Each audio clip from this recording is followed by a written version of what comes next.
I've been doing this job for 18 years.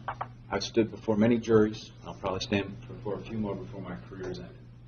And in that process, one of the things that bothers me always is when people challenge my ethics. Mr. Johnson challenged my ethics. He told you that I'm invested in this case, and there's no way that I would ever dismiss the charges against Mr. Willis if I even thought for a second that he didn't do it. Well, that, folks, that is an attack against my character that I've never experienced in my career. I took an oath of office. In that oath, I promised to uphold the Constitution of the United States and the Constitution of Michigan. And I will tell you that in my career, I've never, ever prosecuted or convicted an innocent person. If for 1 second I thought that Mr. Willis didn't commit this crime, I would have dismissed this case. I would have taken all the heat. I had no problem with that. But for him to suggest that I'm invested in this case so much that I'm blinded by that bothers me. That bothers me. Some of the things, too, that he said, I want you to go back and think about your collective memories. I want to talk about the Bloom phone record. If you remember, Mr. McDonald was asked that question. He was asked, did you get a chance to look at Mr. Bloom's phone records? And you remember his response. His response was, because of the cell phone provider that he had, the records only went back so far, December of 2016, if you recall. Ryan Hehouse, Secret Service, asked the same question. He had the same answer. We did make that attempt. Law enforcement did make that attempt. We didn't ignore that. Absolutely not. A lot of what Mr. Johnson talked about, you have to rely on one person to come to those conclusions, and that's the defendant. Like I said, like we talked about in my first initial close, the defendant had a lot of answers to a lot of things. He was ready, he was armed and ready to essentially weasel his way out of his culpability in this case. But when you look at the great weight of this case and the evidence that's presented, it just doesn't add up in his favor. I'm sorry, ladies and gentlemen. The evidence is too great and it's stacked against him, if you will. The idea that herring and MJN evidence was just there to showcase and give you things to be upset about is ridiculous. If that were the case, this judge wouldn't let me present it. We have a responsibility to present relevant evidence. And we talked about in my initial close what you use that evidence for. Help you determine intent. Help to see the common plan, scheme, and system in doing an act. Mr. Bloom did not commit this crime, ladies and gentlemen. The evidence doesn't even come close to supporting it. This idea, his little timeline, well, look, let's work backwards.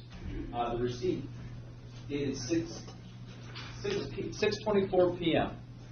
And if you recall, the testimony of both Tori and Rhonda Bloom was, we all left the parking lot at the same time, around 6 o'clock. All this extraneous stuff, how they get there. They remember leaving the parking lot at 6 p.m. And that is supported by this receipt. She said it took about 20 or so minutes to get to Little Caesars. And I went directly there. I left Grand Haven and went directly there. We all left at the same time. Impossible for Kevin Bloom to even commit this crime. I appreciate that defense tries to classify Mr. Bloom as obsessed with Becky Bletch. And you guys have to make that call. But because you look, so I guess I'm guilty of being obsessed by the people that I look at, their profiles. When their news feeds come on my Facebook page, I must be obsessed and stalking them. Remember, their kids played soccer together. It wasn't like this was random. They knew each other. They went to the same school.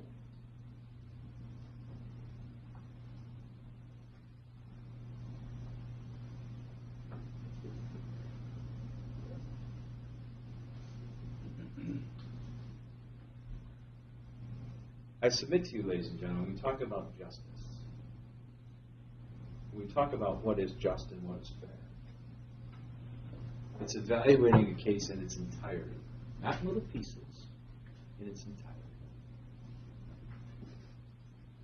And it's been shown not only in 2013, not only in 2016, but in this courtroom, the defendant has no problem lying. Zero.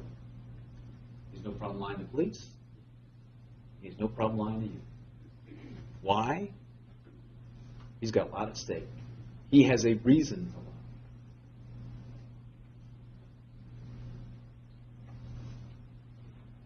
I want you to think about that. Because, quite frankly, ladies and gentlemen, I've never seen pure evil, but the defendant to me is pure evil. Not only does he have the willingness to lie, but he has no problem killing people. It doesn't even faze him. And that is justice. The defendant killed Rebecca Blash. This idea about the video and everything else, there's two ways. Remember, there's two ways to get out of that crime scene. One's faster than the other, 12 minutes versus 14 minutes.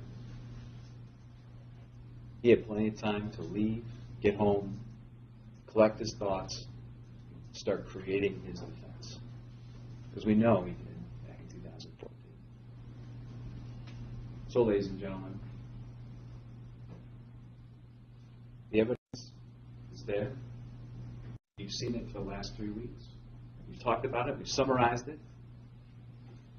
Again, ask you to find the defendant guilty. Either felony murder or premeditated murder or both. Because the evidence supports that beyond a reasonable